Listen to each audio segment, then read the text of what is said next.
1453년 콘스탄티노폴리스가 함락되면서 발칸반도는 완전히 오스만 제국의 손아귀에 들어오게 됩니다. 하지만 오스만 제국은 두 차례에 걸친 빈 공방전에서 패배한 이후 점점 그 힘이 꺾이게 되고 결정적으로 제국 내부의 각종 문제점들을 개혁하지 못하면서 점점 내리막길을 걷게 되죠. 이는 18세기부터 어떻게 막을 수 없을 정도로 가속화되었는데 북쪽에서 벌크업 빡세게 한 불곰이 미친듯이 남하 정책을 폈기 때문이었습니다. 그 결과 오스만 제국은 흑해 북쪽 연안 지역을 러시아 제국에게 모조리 빼앗기고 말죠. 우리 집에 멋대로 들어와서 살고 있는 강도가 어느 날부터 시름시름 앓기 시작합니다. 당신은 어떻게 하시겠습니까? 바로 뚝배기 깨고 내쫓으시겠죠? 오스만 제국의 지배를 받던 발칸반도 소수민족들이 딱 그랬습니다. 19세기 초부터 본격적으로 반란이 시작됐죠. 첫 바다는 세르비아였습니다. 1804년과 21년에 반란을 터뜨렸고 결국 자치권을 인정받았죠. 1830년에는 그리스가 오스만 제국에서 완전히 뛰쳐나왔으며 1875년에는 보스니아 헤르체고비나에서 1876년에는 불가리아에서 봉기가 터졌고 오스만 제국은 이들을 무력 진압해버립니다. 그러자 러시아 제국은 고통받는 슬라브 민족을 가만히 구경할 수 없다 같은 소리를 짓거리며 쳐들어왔고 오스만 제국은 영혼까지 탈탈 털리게 되죠.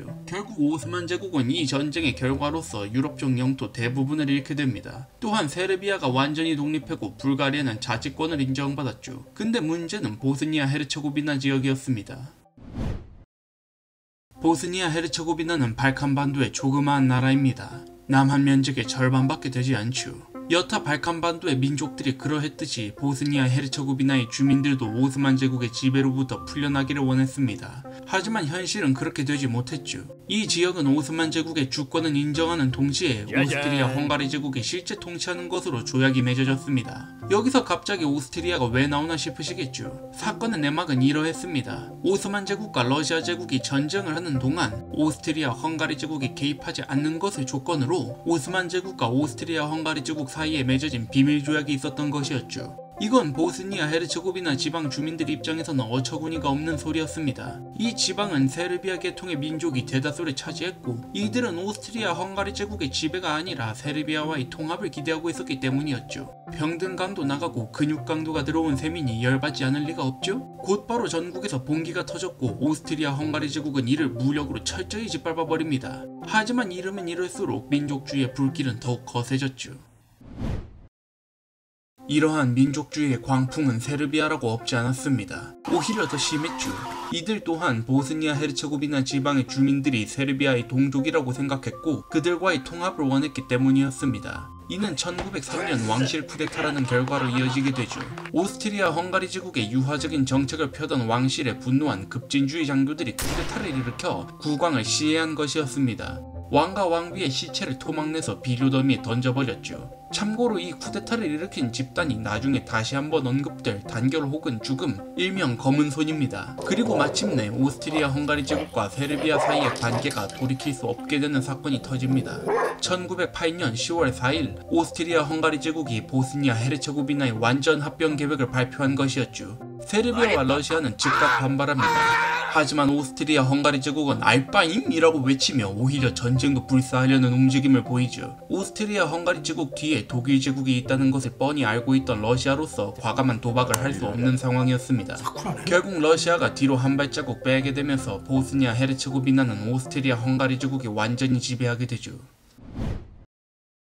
두 눈 뜨고 보스니아 헤르체고비나를 NTR 당해버린 세르비아. 하지만 결과적으로 이는 슬라브 민족의 단결이라는 대중운동이 더욱 활발해지는 계기가 됩니다. 그리고 이는 주변의 발칸반도 국가들끼리 하나로 뭉치고자 하는 움직임으로 이어졌죠. 1912년 세르비아와 불가리아가 비밀조약을 맺고 이들은 그리스를 끌어들여 발칸 동맹을 결성합니다. 이들의 첫 번째 목적은 오스만 티르크를 다구리 쳐서 슬라브 민족의 고토를 되찾아오는 것이었죠. 왜 오스트리아 헝가리한테 뺨맞고 오스만 제국에게 화풀이를 하는지 물으신다면 강량약강이라는 사자성어를 떠올려 보시기 바랍니다. 어쨌든 1912년 10월 18일 발칸 동맹 국가들은 오스만 제국과의 전쟁을 선포했습니다. 가뜩이나 약해져 있던 오스만 제국은 세르비아, 그리스, 불가리아 세 나라의 협공을 막아내지 못하고 개같이 얻어맞았죠. 한 달도 채 지나지 않아 11월에는 패배가 확실시되었으며 12월 16일에는 런던에서 회담이 개최되면서 전쟁은 발칸 동맹 국가들의 승리로 막을 내렸습니다.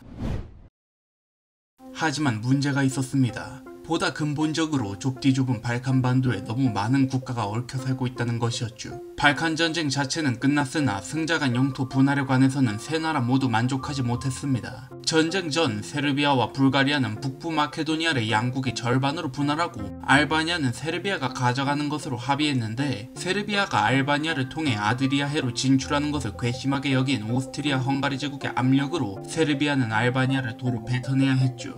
그러자 갑자기 세르비아는 불가리아에게 화풀이를 하며 북부 마케도니아를 분할하는 것을 거부했습니다. 그렇다면 불가리아가 마냥 피해자였냐? 그건 또 아니었습니다. 전쟁 중 양국은 오스만 제국의 도시 에디르네를 공략하고 있었는데, 불가리아는 세르비아와 합동으로 전투를 진행했음에도 불구하고 세르비아를 통수치고 에디르네에 세르비아 군대가 입성하는 것을 거부했죠. 반대로 불가리아 입장에서도 할 말이 없는 것은 아니었습니다. 불가리아 군대는 주로 오스만 제국의 주력 군대와 맞붙어 싸웠고 당연히 전사자 부상자도 그만큼 많았습니다. 불가리아는 이렇게 생각했죠. 우리가 오스만 주력 군대와 싸우며 피를 흘리는 동안 세르비아와 그리스는 편하게 진격하기만 한 게 전부인데 알짜배기 땅은 그 둘이 다 가져갔다. 결국 불가리아는 힘으로 그 땅을 빼앗을 계획을 짜기 시작합니다. 결국 1차 발칸 전쟁이 끝난 지 반년 만인 1913년 6월 29일 불가리아는 불시에 세르비아와 그리스를 상대로 선전포고를 하면서 2차 발칸 전쟁이 시작됩니다. 대부분의 병력을 세르비아에 집중해 놓은 불가리아군이 세르비아 남부 깊숙이 진격하지만 얼마 지나지 않아 격퇴당했고 전선이 고착화되고 말지요. 하지만 불가리아는 잊고 있었습니다. 자신이 통수를 치면 남도 칠 수 있다는 것을 말이죠. 불가리아의 후방이 비어있는 것을 본 오스만 제국은 곧바로 불가리아의 뒤통수를 치면서 불가리아는 사방으로 둘러싸인 형국이 되어버립니다. 불가리아는 큰형님이었던 러시아 제국에게 SOS를 쳤지만 러시아는 불가리아의 공격적인 태도에 질려버린 참이었죠.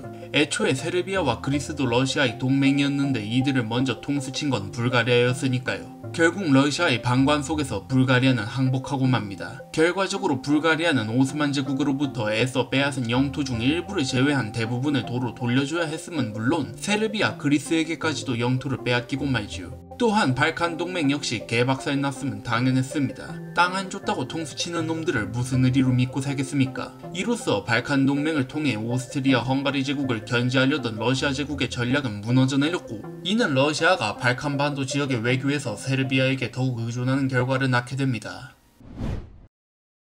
오스만 티르크에 이어 불가리아와의 전쟁까지 연이어 승리한 세르비아, 당연히 민족주의의 열기는 감당할 수 없을 만큼 거대해졌습니다. 범슬라브주의의 일환으로 러시아가 뒷배를 봐주고 있는 것도 한몫했죠. 1라운드, 2라운드 중간 보스 다 잡고 든든한 서포터도 생겼습니다. 이제 최종 보스를 잡으러 갈 차례였죠. 물론 오스트리아 헝가리 제국은 기존에 상대했던 나라들과는 궤를 달리하는 나라였습니다. 유럽에서 5번째로 강한 나라였고 엄연한 열강 국가였으니까요. 이제 막 독립한 세르비아가 정면으로 맞붙어서 이길 수 있는 상대가 아니었죠. 하지만 세르비아 민족주의자들이 행복회로를 돌릴 만한 소식이 하나 있었으니 오스트리아 헝가리 제국의 내부 사정이 썩 좋지 않다는 것이었습니다. 저번 영상에서 소개해드렸었죠. 오스트리아 헝가리 제국은 1848년 혁명의 여파로 오스트리아 제국에서 헝가리 지방이 떨어져 나오면서 결성되었다고 말입니다. 그리고 오스트리아 헝가리 제국에는 이렇게 헝가리처럼 독립을 요구하던 소수민족들이 어마어마하게 많았습니다. 90%가 넘는 인구가 독일계인 바로 옆에 독일 제국과 달리 오스트리아 헝가리 제국은 지배민족에 해당되는 독일계의 인구가 25%조차 되지 않았기 때문이었죠. 헝가리계를 합쳐도 절반이 못 되었습니다. 나머지 절반은 크고 작은 소수민족들로 이루어져 있었는데 당연히 보스니아 헤르체고비나도 여기에 포함되어 있었습니다. 그리고 그 주민들 대다수는 이렇게 생각했죠. 오스트리아 헝가리 제국의 새로운 경제개발 정책은 우리에게 그 어떠한 도움도 주지 못했다. 오히려 우리는 정책으로부터 배제되었다. 세르비아가 전쟁에서 연이어 승리하는 것을 봐라. 보스니아 헤르체고비나는 저들과 하나 되어야 한다. 상황이 이러하니 세르비아 민족주의자들이 행복회로를 불태우는 것도 무리가 아니었습니다. 이런 혼란스러운 상황이 지속된다면 오스트리아 헝가리 제국은 보스니아 헤르체고비나를 뱉어낼 수밖에 없을 것이고 그때 타이밍을 잘 잡아서 주워 먹으면 된다는 생각이었죠. 하지만 그 행복한 상상을 산산조각 내버릴 새로운 정책이 오스트리아 헝가리 제국에서 발표됩니다. 대오스트리아 합중국 제국 내부의 여러 민족에게 광범위한 주권을 부여해서 독일계나 헝가리계 주민들과 동등한 대우를 보장하겠다는 정책이었습니다. 간단히 말해서 일종의 연방제 형태로 제국을 완전히 재편성하자는 것이었죠. 그런데 이게 말처럼 쉬울까요? 그럴 리가 없었습니다. 이건 지배계층이 피지배계층을 위해 자기 권력을 내려놓겠다고 말하는 것인데 이게 얼마나 개소리인지는 우리나라 여의도만 가봐도 쉽게 알 수... 그런데 그게 실제로 일어났습니다. 제국의 황위 계승자였던 황태자 프란츠 페르디난트 대공이 합중국론을 제안한 당사자였던 것이죠. 그는 이전부터 제국 내부의 고질적인 민족 갈등에 상당히 관심이 많은 인물이었고 이 문제를 해결하기 위해 기득권의 권력을 내려놓아야 한다고 본 것입니다. 이 정책이 수면 위로 떠오르자 그동안 민족주의 운동을 하던 오스트리아 헝가리 제국 내의 슬라브계 주민들이 제국에 우호적으로 돌아서 버리고 맙니다. 당연히 세르비아 민족주의자들은 충격에 휩싸이고 말죠. 만약 합중국론이 실현되면 보스니아 헤르체고비나 뿐만 아니라 제국의 지배 아래 놓여있는 슬라브계 주민들이 사는 지역까지 모조리 잃어버리는 것이 뻔했기 때문이었습니다. 심지어 당시 오스트리아 헝가리 제국의 황제였던 프란츠 요세프 1세가 고령이었기 때문에 프란츠 페르디난트 대공은 얼마 가지 않아 황제로 즉위할 것이 분명한 상황이었죠. 세르비아 입장에서 황태자가 황제 자리에 오르기 전에 어떻게든 수를 써놓아야 하는 상황이었습니다. 그렇게 그들은 일을 꾸미기 시작했죠. 후드를 뒤집어 쓴 이 정체불명의 남자가 제안한 작전은 무엇이었을까요? 보스니아 헤르체고비나 독립시위? 아니면 좀 더 강경하게 파업이나 폭동? 무엇이 되었건 간에 합중국론을 지지하는 페르디난트 대공을 죽여 없애버리자는 원숭이나 할 법한 발상은 아닐 겁니다. 상식적으로 이제 막 독립한 약소국가가 유럽 서열 5위 열강 국가의 합법적 계승자를 죽여버리는 선택을 할 리가 없지 않나요? 하지만 역사는 가끔 우리가 결코 예상하지 못한 방향으로 그 길을 틀어버리기도 하는 법입니다.